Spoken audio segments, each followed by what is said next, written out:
El agua es un factor esencial para el desarrollo de las civilizaciones. Los hombres han necesitado del agua tanto para su indispensable ingestión e higiene como para la producción industrial, agrícola y ganadera, permitiendo así el desarrollo de las ciudades. Las más notables civilizaciones nacieron a orillas de los grandes ríos y océanos, y su progreso ha estado condicionado siempre por la obtención y el control del agua.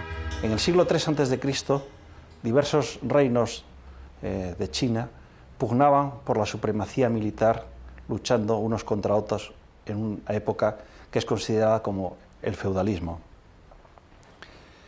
Finalmente, de entre los múltiples reyes que pugnaban por esa victoria, dos tuvieron una preponderancia fundamental: la dinastía Qin y la dinastía Han. Ambos reyes, llamados entonces Wang, luchaban por conquistar todo el territorio, y al príncipe de Han se le ocurrió una estratagema militar.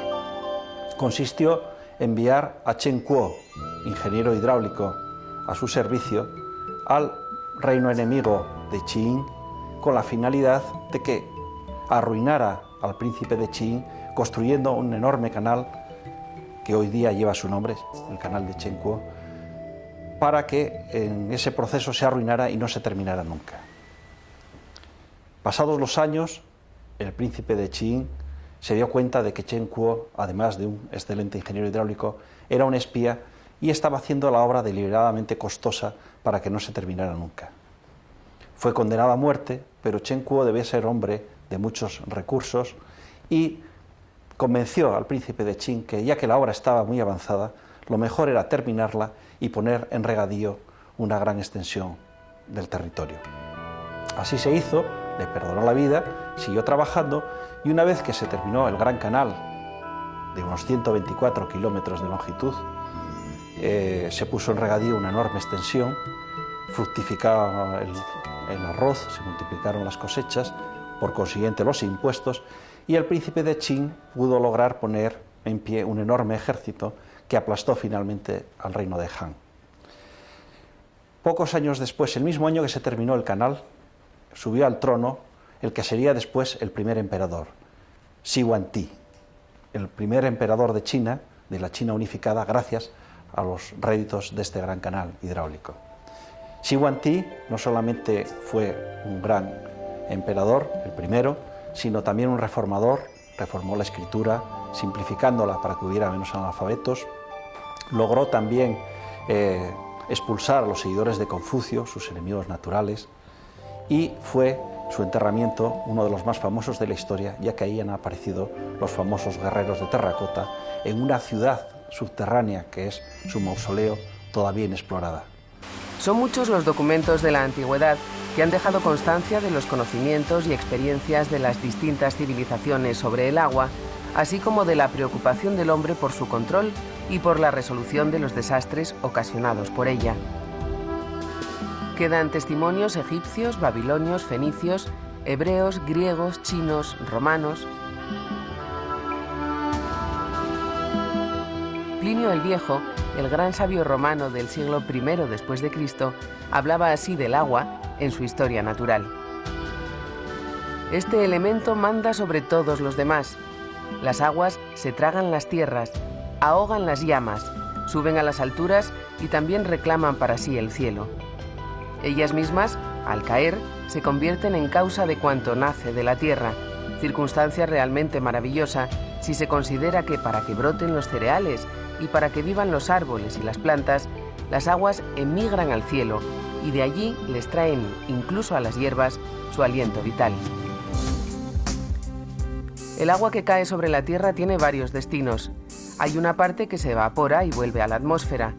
Otra parte corre por la superficie de la tierra, por zonas impermeables, y una tercera parte penetra en el interior del suelo por terrenos porosos o por rocas partidas que permiten al agua discurrir por canales naturales hasta alcanzar zonas impermeables y dando lugar a capas freáticas que empapan formaciones porosas como las arenas.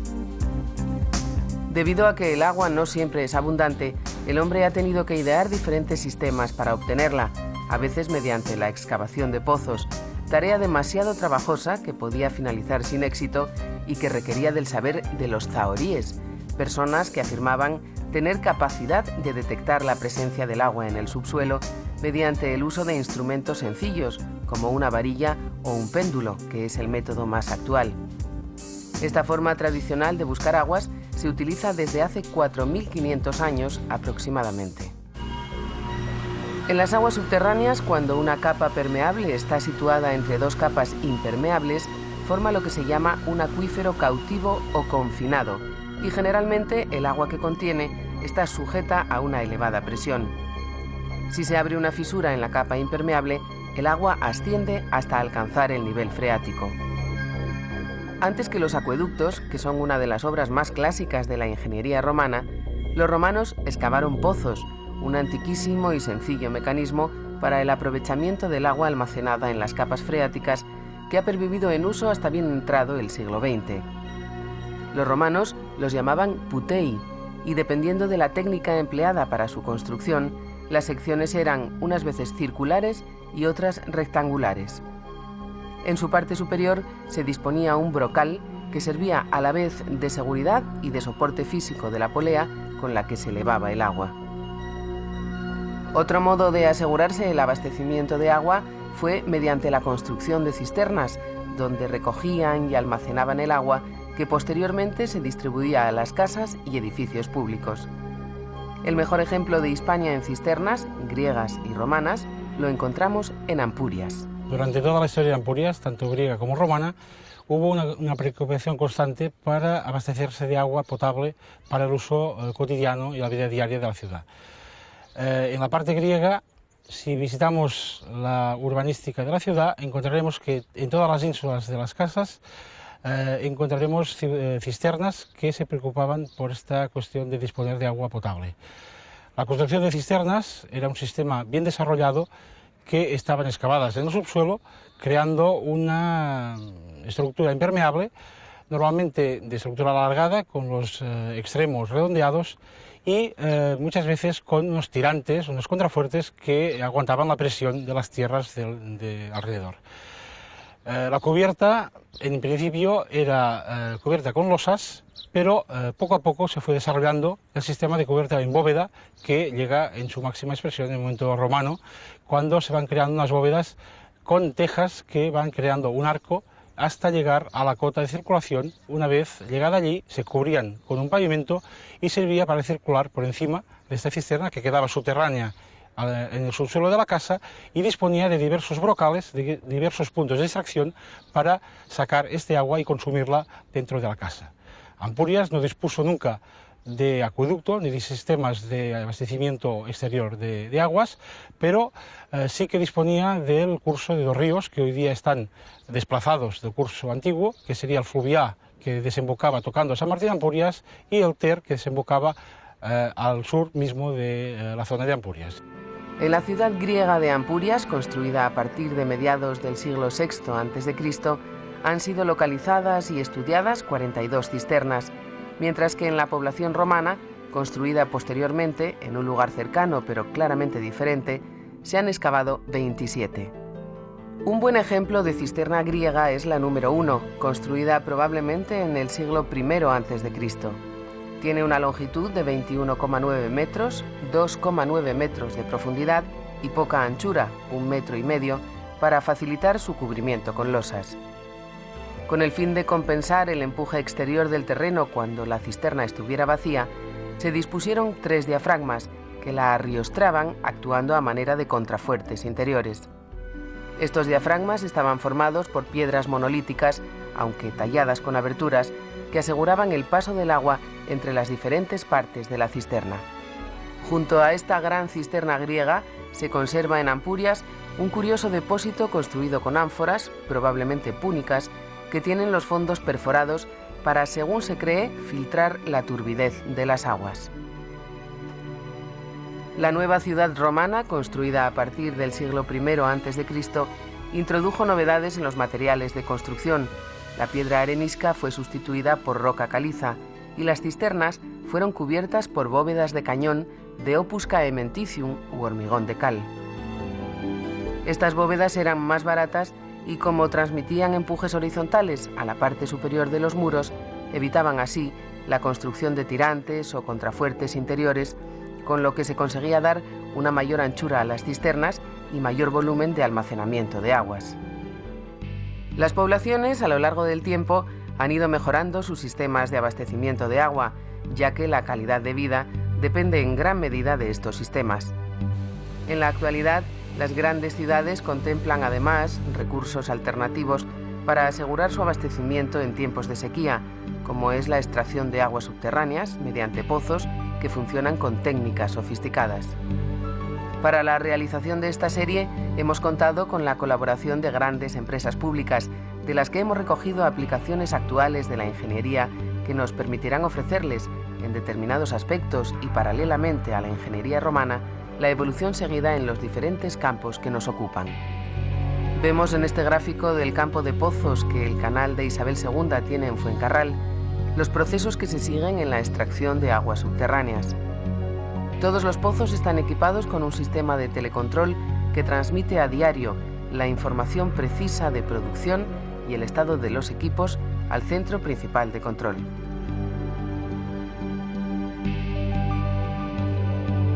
Las aguas que extrae la bomba del pozo suben calientes y con una fuerza tremenda, por lo que han de pasar por una cámara de rotura para aquietarlas antes de descansar en el depósito. Este es un recurso de elevados costes por los bombeos y además requiere un periodo largo de regeneración, ya que un acuífero mantiene un nivel constante mientras las extracciones por bombeo no excedan la recarga proveniente de la lluvia y de los ríos. Por último, unas potentes bombas de la estación elevadora las enviará a los canales o a los depósitos reguladores, que podemos considerar como las modernas cisternas de agua para el abastecimiento a distintas zonas de la ciudad. El canal de Isabel II posee 22 depósitos reguladores construidos a lo largo de su historia, el primero en 1879 y el último en 1994. Este que vemos vacío es parte del quinto depósito, construido en 1940 en la emblemática Plaza de Castilla. El depósito ocupa un total de 2 hectáreas y tiene una altura de 6,75 metros. Está dividido en 4 vasos de extraordinaria arquitectura, 4 bosques de pilares y arcadas. 3 de ellos custodian el preciado líquido abrigado por la oscuridad y el silencio, y el otro colabora con el arte, decorando las muestras que se suceden periódicamente.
Para abastecer de agua sus ciudades, los ingenieros romanos utilizaron diversas técnicas.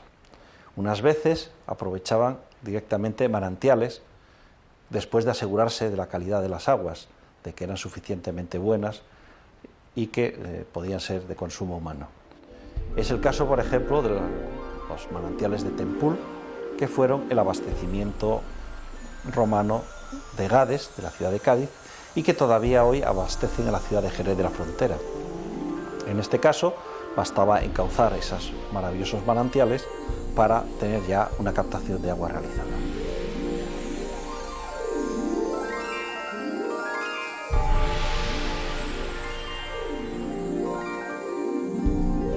En otras ocasiones, pues por ejemplo en el acueducto de Sexi, en Almuñécar, la captación se hacía mediante una galería subterránea que drenaba las aguas desde el lecho de algunos ríos subterráneos hacia el acueducto.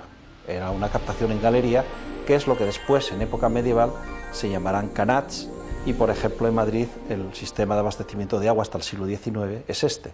Los famosos viajes de agua de Madrid no son sino simples captaciones subterráneas. Cuando no tenían más remedio, recurrían a las aguas superficiales, unas veces utilizando simplemente azudes, pequeñas presitas que servían para mantener el nivel del agua a una altura y derivar ese agua hacia el canal, hacia el specus, que conduciría el agua hacia la ciudad.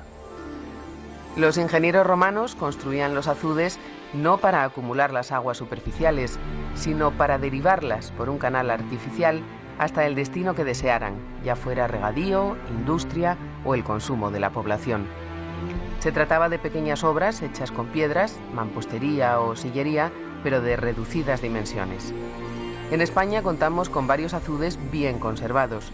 Uno sobre el río Guadalaviar, que deriva las aguas al acueducto industrial de Albarracín a Cella.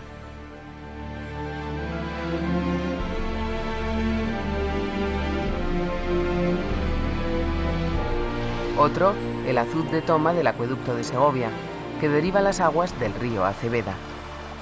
Este azud está coronado por grandes losas de granito unidas por lañas de hierro que daban trabazón al conjunto.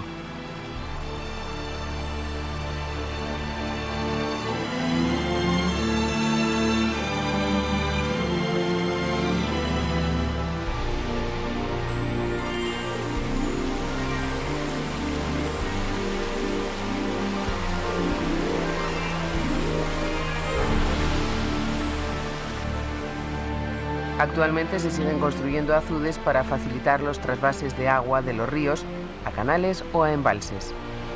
Este bonito azud que estamos viendo, construido sobre el río Guadalix en 1906 por el canal de Isabel II, es el azud de El Mesto y está situado en el mismo lugar que el primitivo azud que abasteció a Madrid hasta el último cuarto del siglo XIX.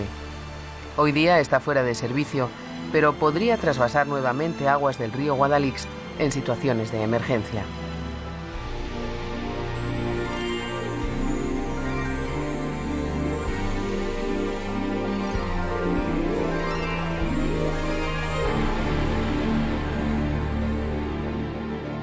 Si bien los azudes les permitían desviar aguas a canales artificiales, los ingenieros romanos concibieron las presas para embalsar las aguas de los ríos o arroyos durante la época de lluvias y disponer de ellas en tiempos de estío, tanto para el abastecimiento de la ciudad como para el riego de cultivos. Un largo proceso de experimentación permitió a los ingenieros romanos determinar los lugares más adecuados y las técnicas más eficaces para la construcción de estas extraordinarias obras hidráulicas. España es hoy el país que conserva las presas romanas más monumentales y de una mayor variedad tipológica de todo el imperio. Algunas de ellas, como Proserpina y Cornalvo, en Mérida, aún prestan servicio y se encuentran en perfecto estado.